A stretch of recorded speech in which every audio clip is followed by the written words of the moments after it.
Om Shri Krishna Parabrahmane Namaha. Whatever the action done by us, it should be done according to our consciousness. When we are doing everything for our satisfaction of the consciousness, it will be blissful. It gives us a sort of happiness. Because the consciousness gives a commitment and it makes perfection in one's life. Perfection takes place in consciousness and bliss. Both are simultaneously makes a person to lead fruitful life. Otherwise, life will become futile, mean useless. So, basing on these things, today I took the topic of consciousness and bliss. Let us start with prayer. Gurave sarvalokanam vishaje bhavaroginam nidaye sarvavidyanam dakshinamutaye namaha. Conscious first person experience in the absolute truth. The objective world you see outside and the internal world that you see inside happens in your conscious first person experience. Without a consciousness that knows the existence of an object in the objective world or in the internal conscious field, there is no one else to confirm the existence of such object.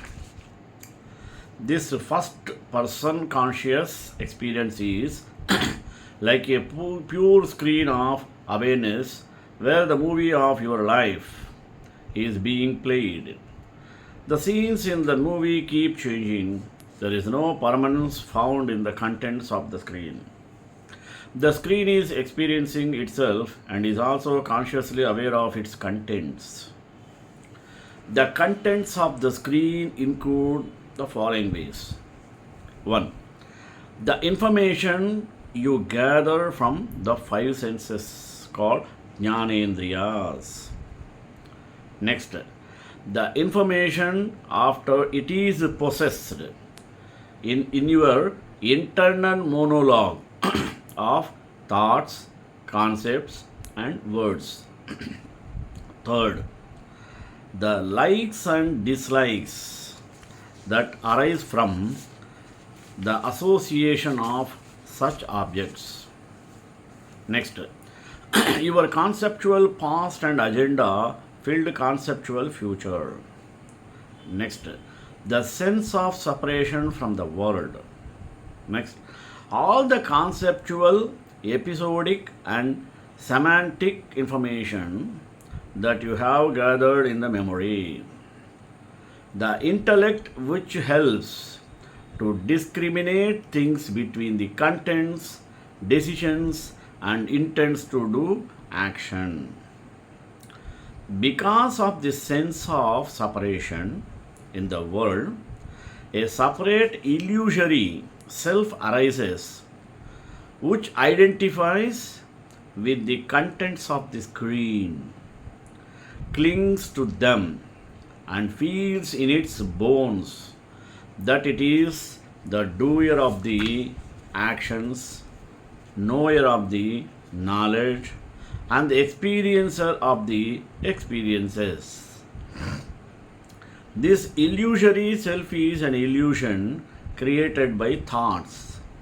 During the moments when the thoughts are absent and during deep sleep, this illusory thinker of thoughts is not there.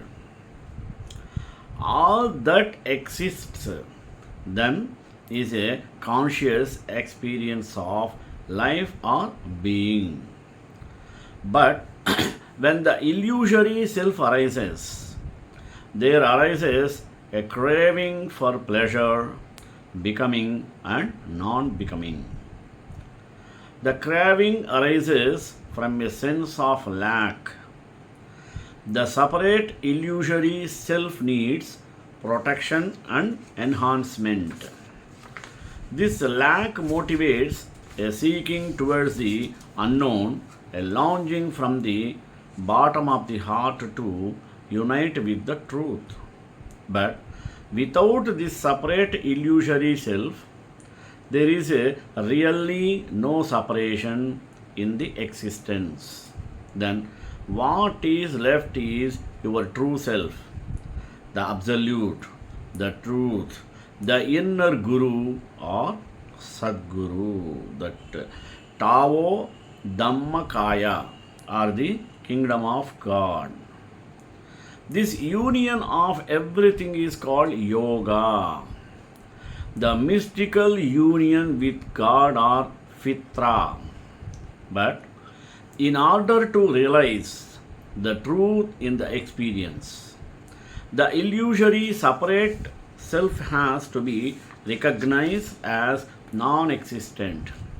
Once a disciple with the prepared and purified mind recognizes the illusion as illusion, there is a freedom and there is a extinction of the fire of craving. Once illusory separate self is realized as non-existent, the illusory walls between the falling are also realized as non-existent. What are they? One, the knower, the known, and the knowledge. Next, the experiencer, experiencing, and the experience. Third, the doer, the doing, and the action. Then there is no distinction between action, knowledge, or experience either. It is like an extremely self conscious wave, realizing that it is indeed the infinite ocean of consciousness itself, and that there was never a separation. So, the fact that conscious first person experience is the absolute truth is recognized in the experience of reality only. When this first person is dropped, when this first person, the illusory sense of self is clearly recognized as non existent, all that is left is the conscious experience, which is the absolute truth. The absolute truth is the conscious experience of being. This conscious experience, without the illusion of the first person, is called bliss. This is your true nature. So, your true nature is the absolute truth, which is conscious and blissful. It is all that exists. This is what we call as the truth, consciousness, bliss, or Chit Ananda. That is you are. The nature of the eternal is infinite being. The nature of being is self-awareness and all awareness of consciousness. The nature of conscious being is conscious force, aware of its self and its action. The nature of conscious self-awareness is infinite bliss. Identity is the first truth of existence. Division is the second truth. All division is a division in oneness. There is one existence which looks at itself from many self-divided unities by the device of division. Being is one. Division is a device or a secondary condition of consciousness. But the primary truth of consciousness also is a truth of oneness and identity. One consciousness organized in many self divided unities of consciousness is the subjective nature of existence. The objective side of consciousness is force because consciousness is a power of being. The eternal primary action of this force is to make for its own consciousness forms or figures of its being. All force is inherently conscious force, inhabiting and supporting every individual or universal form of being. There is and must be some conscious power of being. But conscious force has the faculty of absorbing itself in its works and forms. There is in consciousness the power of self oblivion. This self oblivion is the primary phenomenon of the material existence. But as a sleeping or unconscious or self oblivious man, there is a subliminal self which neither sleeps nor forgets itself, nor is unconscious. So, in what appears to be inconscient from worked by an inconscient force or power of being, there is discoverable by extending knowledge. Such a conscious power, and that must be part of the conscious force of being of the one existence. The nature of being aware of itself, in possession of all its consciousness and force, is the inherent delight of its own existence. For experience shows that all complete possession of self is delight. Only imperfection of possession creates imperfection or apparent absence of delight. But the one existent takes an equal delight in all the universal and individual existence.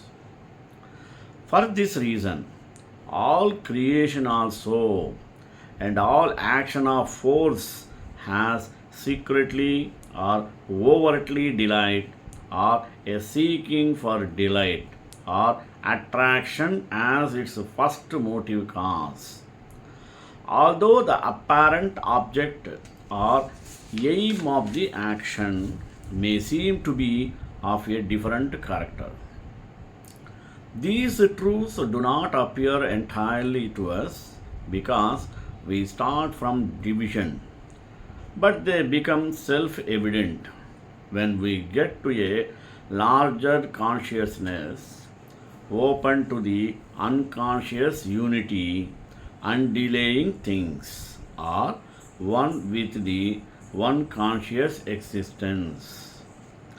The one existence, whether we call it or him God, Brahman, Purusha, or by some other name, is in its or his nature infinite existence, aware of itself and its own eternal bliss of existence. Or speaking less in terms of division and analysis, it is one existence, consciousness, bliss in an inalienable unity. Consciousness is inherent in being, though it is here involved and concealed in things, so that it has to emerge out of an apparent unconsciousness and organize itself in individual life. But this is only on the surface, which is all of which we are aware, because we live on the surface of ourselves. This surface is what we think to be ourselves. the whole of us, because living awake on the surface, we are conscious of that only. But within, with a sort of wall of obscurity or oblivion between it and the outer being, there is a inner being and inner mind, vital, physical, and an inmost or psychic being of which we are not aware. We are only aware of what comes up from there to the surface and do not know its source or how it comes. By yoga, the wall is slowly broken down and we become aware of this inner and inmost being. By doing so, we build up a new yogic consciousness which is able to communicate direct with the universal consciousness around and the higher spiritual above. As the individual has a consciousness of his own, so too there is a universal consciousness, a cosmic being, a universal mind, a universal life, a universal physical conscious nature. We are unaware of it because we are shut up in our other outer physical selves. By the inner awakening and the opening above, we become aware of this cosmic consciousness, cosmic nature, and cosmic self and its movements. Our consciousness can widen and become one with it. The force of universal nature are always working on us without our knowing how they act or being able to get any general control over their action on us. By becoming conscious of the universal, we are able to detect this working and control it. It all depends upon where the consciousness places itself and centralizes itself. If the consciousness places or associates itself within the ego, you are identified with the ego. If in the mind, it is identified with the mind, its activities, and so on. If the consciousness puts its stress outside, it is said to live in the external being and becomes oblivious of its inner mind and vital and inmost psychic. If it goes inside, puts its centralizing stress there, then it knows itself as the inner being or still deeper as a psychic being.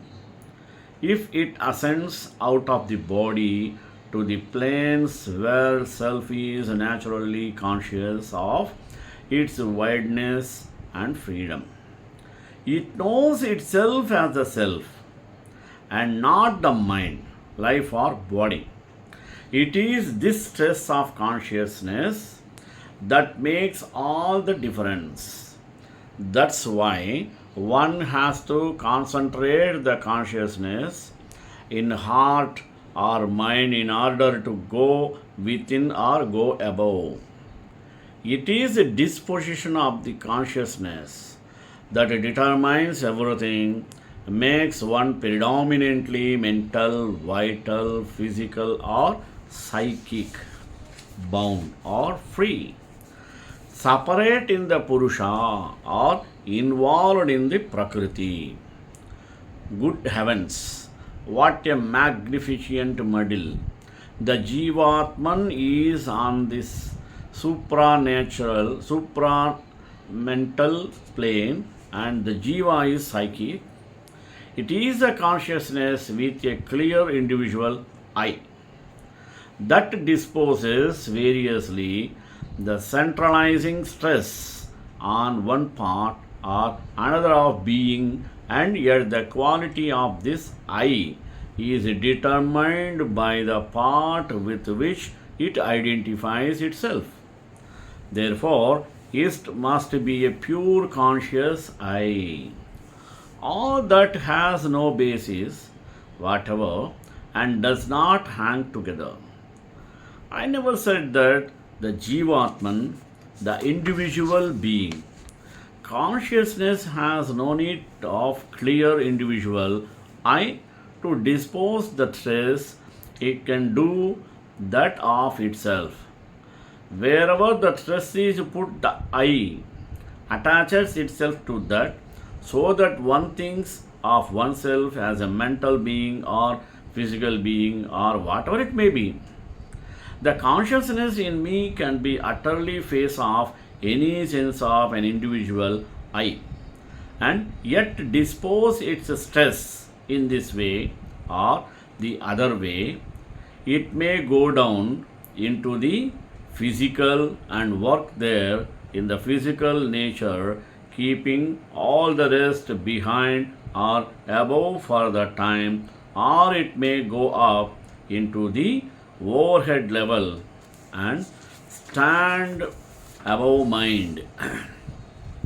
Life and body seeing them as instrumental lower forms of itself, or it may not see them at all, but rather immerse in the free, undifferentiated self, or it may throw itself into an active, dynamic, cosmic consciousness and identify with that or do any number of other things without resorting to the help of this much overrated and meddlesome fly on the wheel which you call the clear individual I.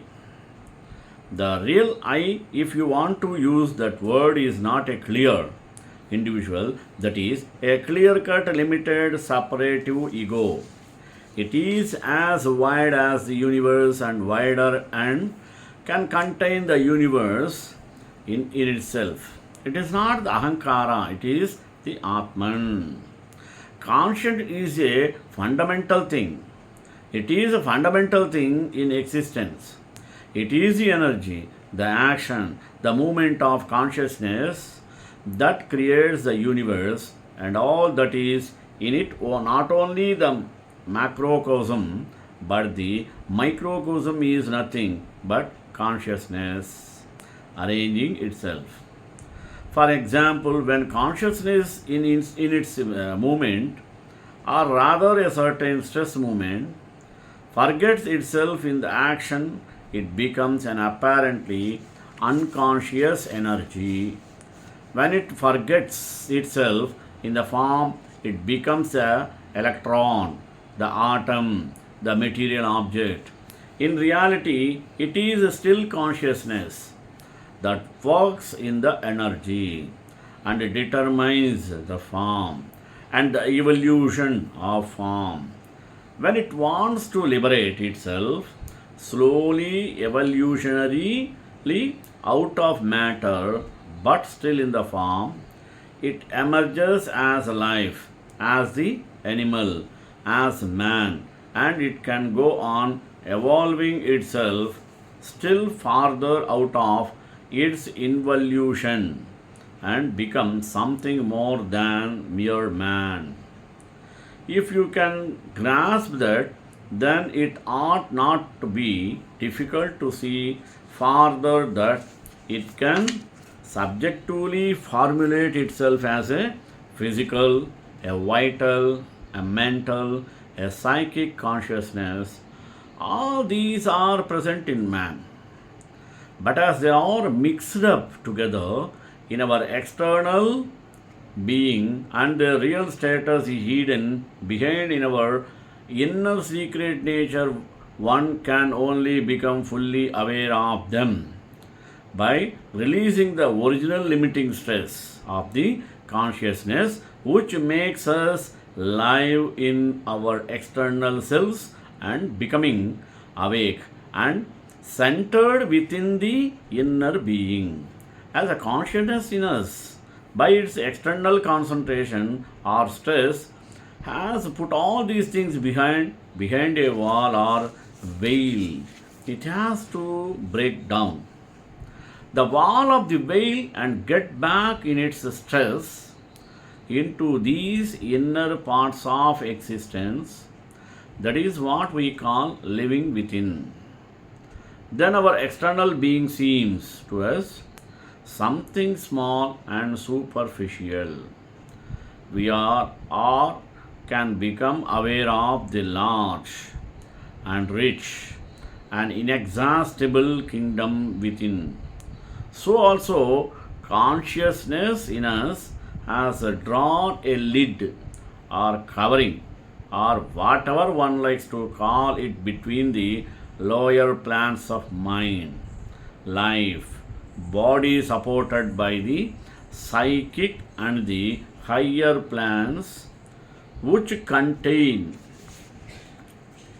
the spiritual kingdoms where the self is always free and limitless.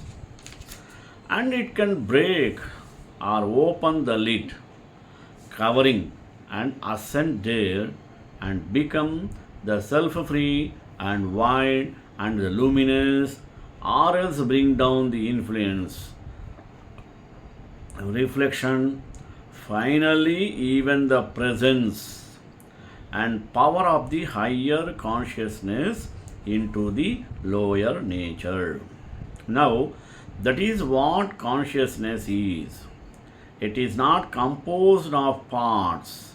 It is fundamental to being and itself formulates any parts it chooses to manifest, developing them from above downward by a progressive coming down from spiritual levels towards the evolution in matter or formulating them in an upward working in the front by this process that we call evolution.